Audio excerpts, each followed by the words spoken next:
The Roman Empire is remembered as a vast and sprawling entity that dominated much of the Mediterranean world.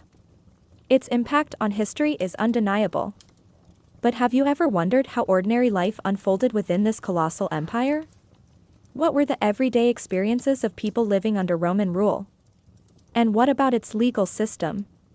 How did it handle offenses like theft? Join us as we take a journey back in time to explore the legal system of ancient Rome and specifically how the Romans dealt with the crime of theft. We will discuss how stealing in ancient Rome was not just about taking someone's possessions, but a violation of the social fabric of society. We'll look at the various ways thieves were punished, from fines to exile, and finally, perhaps surprisingly, imprisonment. Before we dive in, remember to hit that subscribe button so you won't miss out on any of our future videos. Also, please remember to leave a like if you enjoyed the video. And tell us in the comment section what is a better combination than peanut butter and pickles. It's impossible. Anyway, let's get started with the video. In ancient Rome, stealing wasn't just a crime against a person or their property, but a crime against the social order itself. Roman law took a dim view of those who would disrupt the peace and security of the community through theft. The 12 Tables, Rome's earliest legal code dating back to the 5th century BCE, provided the foundation for Roman criminal law. The concept of theft or furtum was broadly defined to include not only the taking of another's belongings, but also fraud and embezzlement. Different types of theft were classified based on the circumstances surrounding the crime. Furtum in the act defined as theft committed by someone who had trespassed into a private space, such as a home or an enclosed field. It carried the most severe penalties because it represented a direct violation of a person's right to privacy and security. On the other hand, furtum nec manifestum pertained to theft where there was no direct evidence of the crime. This was typically more difficult to prosecute since the burden of proof lay with the victim who had to demonstrate not only that they had been robbed, but also that the accused had committed the theft. As Roman law evolved, jurists such as Gaius and Ulpian provided commentaries and refinements to the earlier laws. Gaius, in his Institutes, explained that theft was not just about the manual taking of property, but could also occur through fraud or deceit, such as in cases of embezzlement. Meanwhile, Ulpian expanded the definition of theft to include things like seduction and elopement, actions considered harmful to the reputation and dignity of the injured party. Under Roman law, the severity of the punishment for theft depended on several factors, including the social status of the victim and the perpetrator, the value of the stolen goods, and whether force or fraud was involved. For instance, a slave who stole from their master was subject to harsher punishment than a free person stealing from another free person. Similarly, theft from a temple or from the state was treated more severely than private theft. Moreover, if the theft occurred at night, it was considered more aggravated due to the element of stealth and danger involved. This aspect of Roman law was reflected in the Latin term furtum, which combined the notions of theft and night walking. The seriousness of theft was further compounded by the fact that it was believed to weaken the social order and disrupt the harmony of the community. Therefore, Roman law aimed not only to punish the thief, but also to deter others from committing similar crimes. In practice, however, the actual punishment often depended on the wealth of the accused and their ability to pay fines or make restitution. In the case of Cicero's Delphinium, a freed slave accused of stealing from his former master Cicero, the defense attorney successfully argued for leniency, emphasizing that the slave's poverty made it unlikely he could pay the exorbitant fines demanded by Roman law. How stealing could get you killed in Rome. As mentioned earlier, one of the earliest and most severe forms of punishment in Rome for certain types of theft was the death penalty. For instance, the 12 Tables decreed that a thief caught in the act of stealing at night, furtim, via nocturna, could be killed by the owner of the property without facing any legal repercussions. This severe measure aimed to protect citizens' property rights and prevent nighttime burglaries. It gave homeowners the right to defend their property by any means necessary, even if it meant taking another person's life. However, it's important to note that this provision of Roman law did not apply to daytime theft, nor did it apply to situations where the thief was caught after escaping the property. Additionally, the severity of punishment varied depending on the social status of the individuals involved. A wealthy landowner had more legal recourse than a poor farmer, and a free person could not be killed by another free person without facing legal consequences. Punishment for theft, from fines to exile. The most common punishment for theft in Roman society was the payment of a fine or compensation. The amount of the fine depended on the value of the stolen property and the circumstances surrounding the theft. Typically, thieves were expected to pay back 3 or 4 times the value of the stolen goods as compensation. For example, if a slave was stolen, the penalty was higher because slaves were considered property and their loss caused greater damage to their owner. If the thief could not afford to pay the compensation, they could be put to work in public service until they had satisfied the debt. In some cases, Roman authorities resorted to corporal punishment such as beatings or branding. Branding, which involved marking the thief's forehead with a hot iron, was commonly used for slaves who were caught stealing from their masters. It served as a form of public humiliation and a warning to other slaves and deterred them from engaging in theft. In more severe cases, the courts could sentence the thief to long-term imprisonment, particularly if the crime involved fraud, embezzlement, or crimes against the state. During the later empire, imprisonment became a more common punishment, although it was still relatively rare compared to other forms of punishment. If the thief was a foreigner or a slave without legal rights, they could be sold into slavery themselves to compensate the victim. The victim could then use the proceeds from the sale of the thief to replace their stolen property. In some cases, the courts could banish the thief from Rome or even Italy altogether.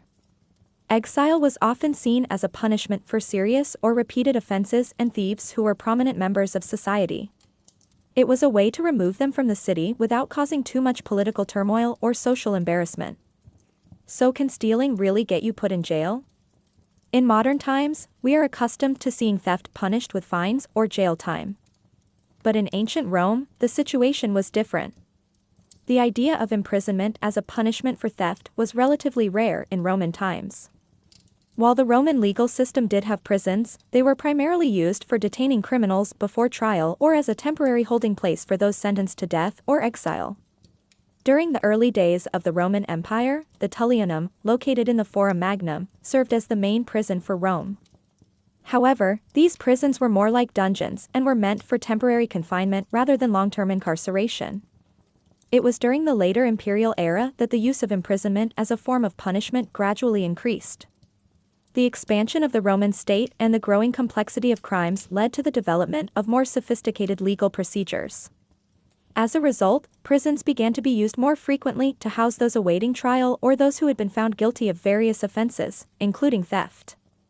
However, long-term imprisonment was still not the norm. People convicted of theft were more likely to receive fines, public shaming, or corporal punishment.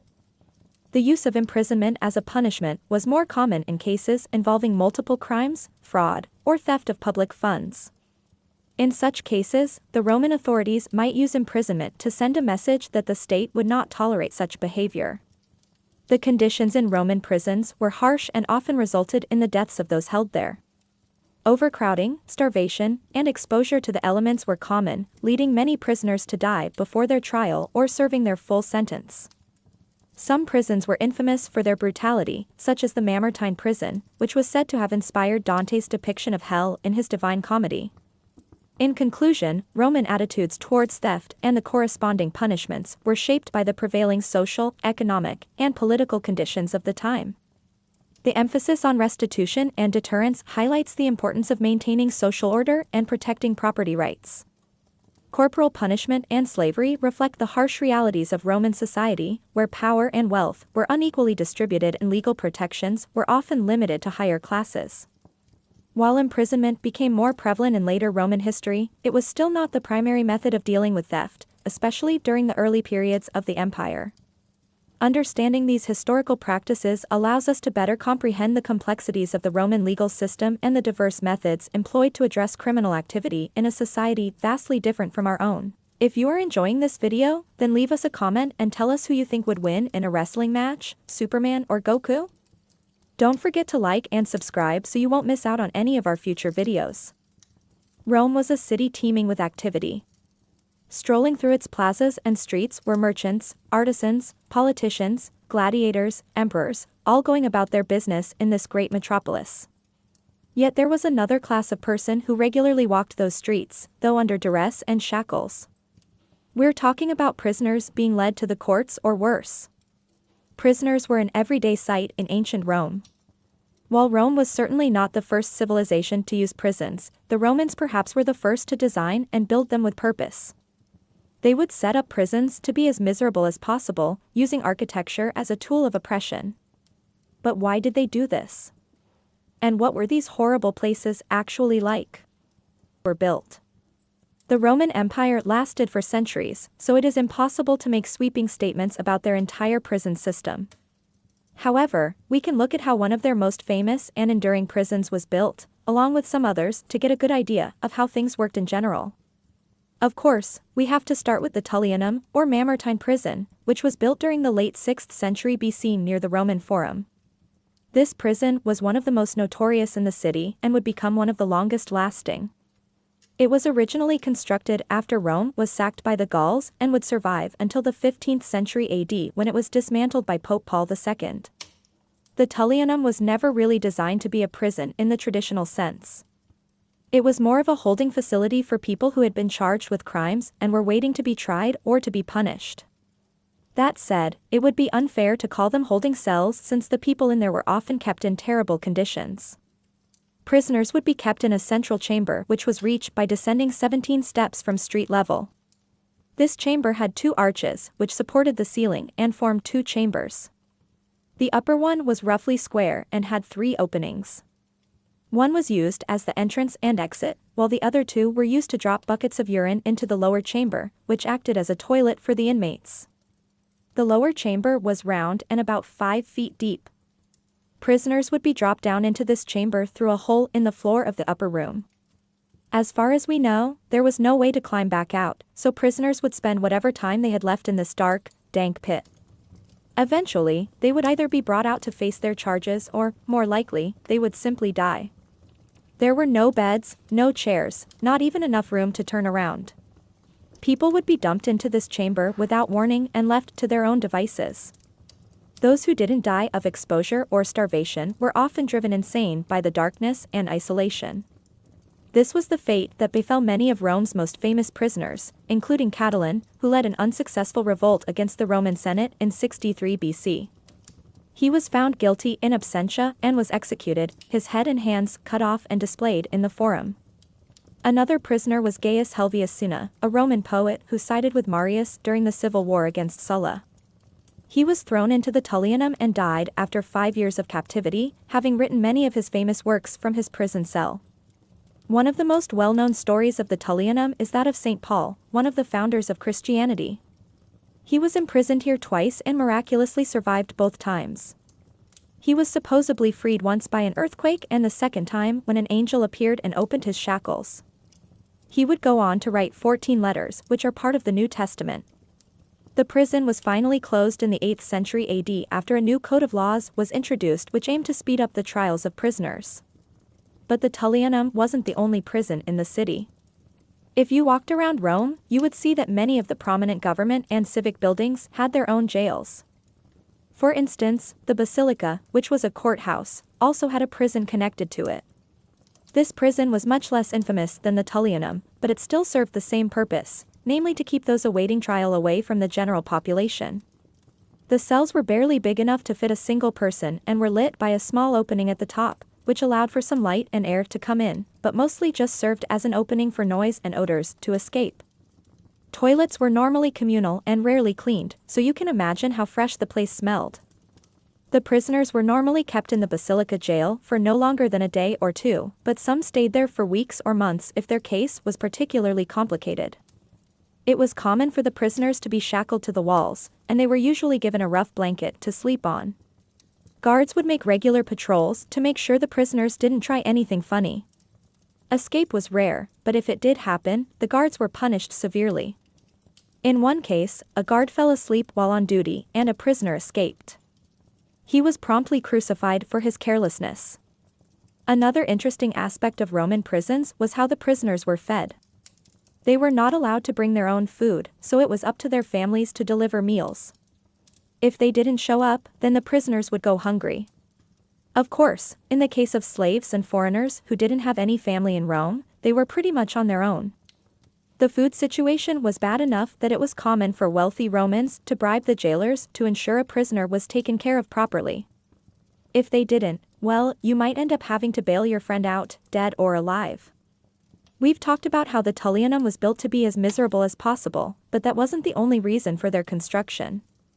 After all, they weren't very effective at keeping people locked up in the long term. They did serve another important function in Roman life, namely as a warning to other potential criminals. The placement of the prisons was carefully thought out. The Tullianum, for instance, was built next to the Roman Forum, which was the center of Roman public life. By putting it there, it reminded everyone who passed by every day that crime didn't pay. If you got arrested and sent to the Tullianum, chances were you wouldn't be coming back. The prison was basically a visual reminder of what could happen to anyone who broke the law. In addition, the construction of prisons was a way for the Roman government to display their power. These structures were usually built with strong, durable materials like stone and concrete, and they were designed to be impressive and imposing. They weren't trying to hide these prisons away. They wanted to put them front and center as a way of showing the rest of the population who was in charge. This also served as a reminder to visiting foreigners that Rome wasn't a place to mess around in. While the Tullianum has survived the test of time, the prison within has been lost.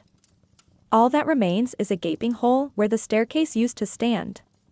Still, the remaining structure gives us a good idea of what life was like for prisoners in ancient Rome.